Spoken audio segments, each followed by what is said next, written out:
Un prete siciliano viene trasferito a Milano. La prima domenica in cui celebra la messa dice: Allora, fratelli, oggi vi parlerò di Adamo ed Eva. Adamo, bravo picciotto, travagliatore, servo di Dio, siciliano era. Eva, puttana, tentatrice, milanese era.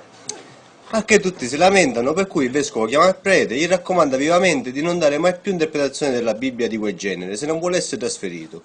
Il prete promette che non ripeterà più un errore del genere. La domenica successiva però dice: Allora, cari confratelli, oggi vi parlerò di Abele e Caino. Abele, che ci faceva sacrifici a Dio, onesto, picciotto a modo, degno figlio di suo padre, siciliano era. Caino, traditore, figlio di sua madre, fratricida e merda, milanese era. Si ripetono le scene della domenica precedente e stavolta il vescovo si presenta anche lui al prete e gli dice di avere intenzione di cacciarlo dalla città. Il prete garantisce, promette finché il vescovo non si convince e gli consente l'ultima prova, a patto che non pronunci mai più le parole siciliano o milanese.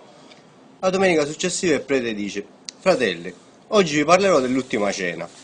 E Cristo disse: Picciuttelli e belli, voglio a dire che in verità uno di voi mi tradirà. Scende lo sconcerto fra gli apostoli. San Pietro dice: Signor Zubello, che per caso sogno io? No, non sei tu sei un bravo picciotto, devoto. San Giovanni: Che sognò allora, signor Zumeo? No, non sei manco tu, non ti preoccupare. Al che Giuda dice: Uela, sarò minga mi.